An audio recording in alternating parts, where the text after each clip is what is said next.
میرے بیٹے، سردار بیٹے، بابرکت بیٹے،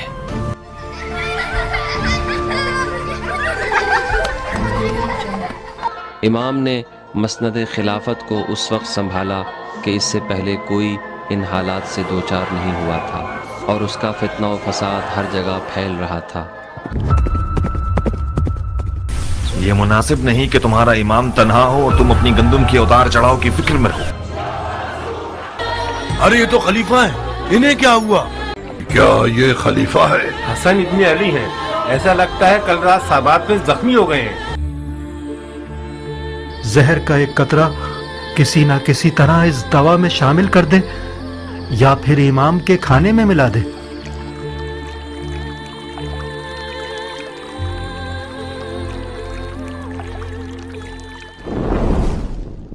اس وقت مدینے کی فضا خوشبوؤں سے مہک رہی تھی جب نبی صلی اللہ علیہ وآلہ وسلم کی گود میں ایک ایسا چاند اترا جس کی پیشانی سے نور برس رہا تھا، جس کے چہرے پر رسول اللہ صلی اللہ علیہ وسلم کی جھلک دکھائی دیتی تھی اور جنہیں جنت کے جوانوں کا سردار بننا تھا۔ یہ وہی ہستی تھی کہ جب امت بکھر رہی تھی اور تلواریں کھنچ چکی تھیں تب وہ عظیم کردار سامنے آیا اور صلح کی روشن مثال بن کر تاریخ کے ماتھے پر چمک اٹھا۔ انہوں نے جنگ سے نہیں صبر سے دل جیتا۔ یہ وہ شہزادے ہیں جنہوں نے نبی صلی اللہ علیہ وسلم کی انگلیاں تھام کر چلنا سیکھا اور پھر ایک دن اپنی جان کی قربانی دے کر امت کی ٹوٹی نبضوں کو اپنے لہو سے جوڑنے کی کوشش کی۔ رسول اللہ صلی اللہ علیہ وسلم کے اس عظیم نواسے کا نام امام حسن علیہ السلام ہے۔ یہ 15 رمضان سال 2 ہجری تھا جب محمد صلی اللہ علیہ وسلم کی بیٹی حضرت فاطمہ زہرا کی آنگن میں ایک ایسا نور اترا جس نے اہل بیت کے گھر کو خوشبوؤں سے بھر دیا۔ حضور کو جیسے ہی خبر ملی، آپ بے تابی سے اپنی لاڈلی بیٹی کے گھر پہنچے اور اس نورانی چہرے کو دیکھ کر آنکھوں سے آنسو روا ہو گئے۔ فرمایا، میرے حسن کو لاؤ۔ جب آغوش میں یہ پاکیزہ بچہ آیا تو آسمان کی طرف دیکھ کر اذان دی اور اپنے مبارک لاب دہن سے آپ کے منہ میں گھٹی ڈالی۔ امام حسن کو یہ شرف حاصل ہوئی کہ بچپن کے 7 سال آپ کی تربیت اپنے نانا نبی صلی اللہ علیہ وسلم کے زیر سایہ ہوئی اور حضور نے آپ کو اپنا بیٹا اور فرزند کہا۔ حضور کو اپنے نواسے سے حد درجہ محبت تھی۔ روایت ہے کہ حضور اپنے کندھے پر امام حسن کو اور ایک کندھے پر امام حسین کو بٹھاتے اور باری باری دونوں کا منہ چومتے۔ جب حضور نماز میں سجدے کی حالت میں ہوتے تو معصوم حسن و حسین حضور کے پشت پر سوار ہو جاتے اور ان کے لیے آپ صلی اللہ علیہ وسلم سجدے کو لمبا کر دیتے۔ پھر نماز ختم ہونے پر امام حسن کو اپنے گود میں بٹھاتے اور لوگوں کی طرف دیکھ کر فخر سے فرماتے، یہ میرا بیٹا سردار ہے۔ نبی صلی اللہ علیہ وسلم کی محبت، امام علی کی شجاعت، فاطمہ زہرا کی تربیت نے امام حسن کو آنے والے وقتوں کے لیے تیار کیا جہاں انہیں تلوار، صبر اور حلم کے ساتھ لڑنا تھا۔ امام حسن جوانی سے ہی نہایت ہی خوش اخلاق، نرم گو اور حلیم طبیعت تھے۔ وہ غصے کو پی جانے والے، معاف کر دینے والے اور ہر حال میں اللہ کی رضا میں راضی رہنے والے تھے۔ جوانی میں آپ نے بے شمار محتاجوں، یتیموں اور مسکینوں کی مدد کی۔ روایت ہے کہ آپ نے 2 مرتبہ اپنا سارا مال اللہ کی راہ میں دے دیا اور 3 مرتبہ اپنا آدھا مال راہ خدا میں صدقہ کیا۔ جوانی کے دنوں میں آپ عبادت میں وقت گزارتے، تہجد کے لیے اٹھتے اور قرآن کی تلاوت کرتے اور اکثر روزے رکھا کرتے۔ امام حسن کے کردار پر نظر کی جائے تو اخلاق میں نبی صلی اللہ علیہ وسلم کا انداز نظر تھا، کردار میں حضرت علی کی شجاعت تھی، ہاشم کا جلال، استقلال میں ابو طالب کے تیور اور سرداری میں جناب عبد المطلب کا نقشہ تھا۔ علم و معرفت میں ایسی مہارت تھی کہ حضرت علی کی مجلس میں جب علمی گفتگو ہوتی تو امام حسن اکثر شرکت فرماتے اور سوالات کے جواب میں اپنے والد کی مدد کرتے۔ امام حسن نہایت ہی خوبرو اور پروقار تھے۔ آپ کی شکل و صورت نبی صلی اللہ علیہ وسلم سے مشابہ تھی۔ यहाँ तक कि साहबा कराम फरमाया करते थे कि जब हम रसूलुल्लाह सल्लल्लाहु अलैहि वसल्लम को याद करना चाहते तो इमाम हसन के चेहरे को देखते थे। उनके लिबास हमेशा साफ और खुशबूदार होते, लेकिन कभी भी तकब्बुर न करते। रास्ते में हर मिलने वाले को सलाम में पहल करते और गुलामों के साथ भी आजिज़ी से पेश आते। हुजूर की वफात के थोड़े ही दिनों बाद आपके सर से माँ का साया भी उठ गया। नाना और वालिदा की जुदाई ने आपको बहुत गमगीन और अकेला कर दिया और तन्हाई में आप नाना और वालिदा को याद करके बहुत रोया करते।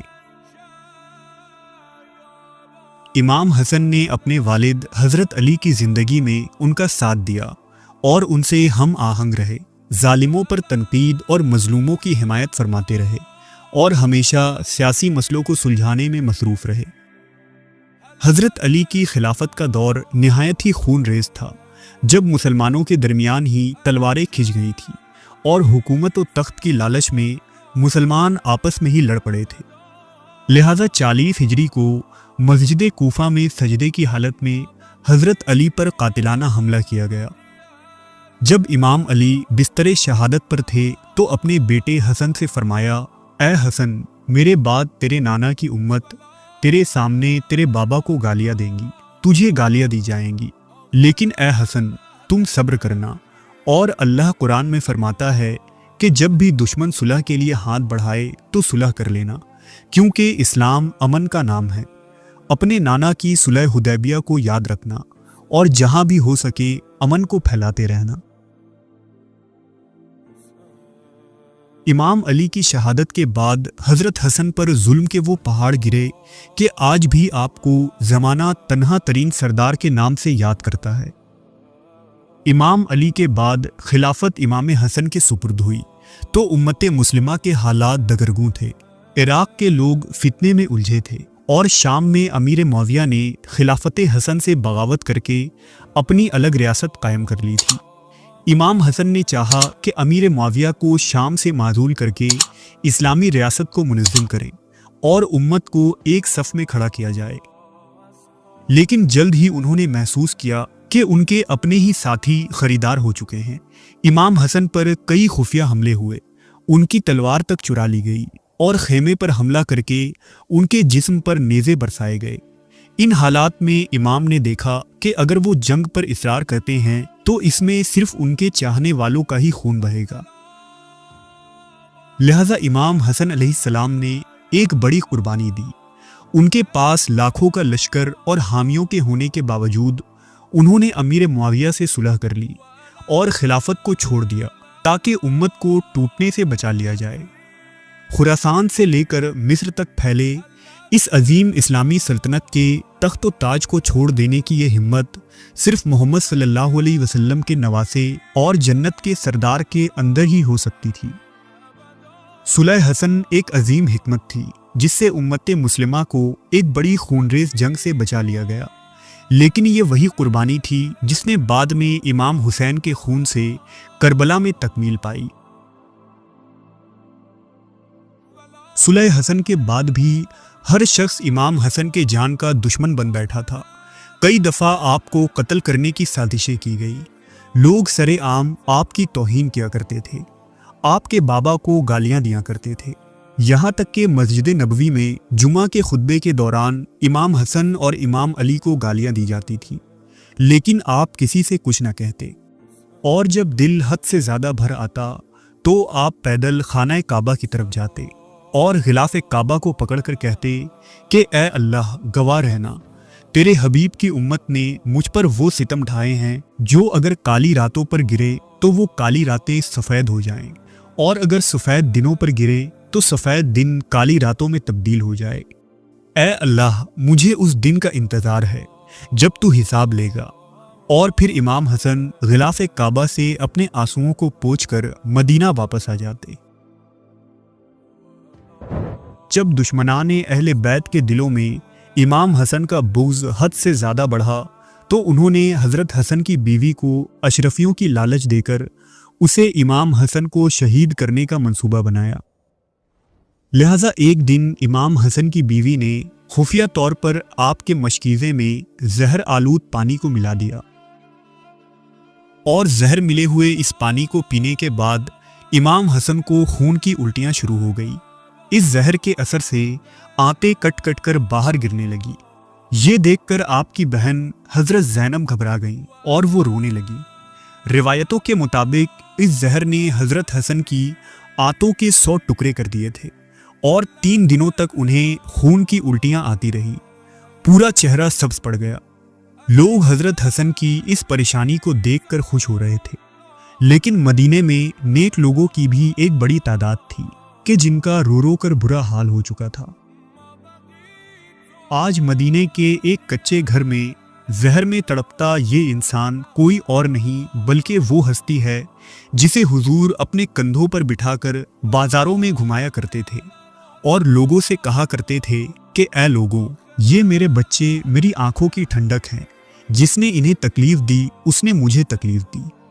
आज हुजूर के उसी नवासे की आंतें कट कट कर गिर रही थी। इमाम हसन ने अपने छोटे भाई इमाम हुसैन को बुलाया और ये वसीयत की कि मुझे अपने नाना के पहलू में दफन करना। 3 दिन की शदीद तकलीफ के बाद आखिरकार आप अपने खालिके हकीकी से जा मिले। मदीना में कोहराम मच गया और अहले बैत के घरों पर मातम छा गई।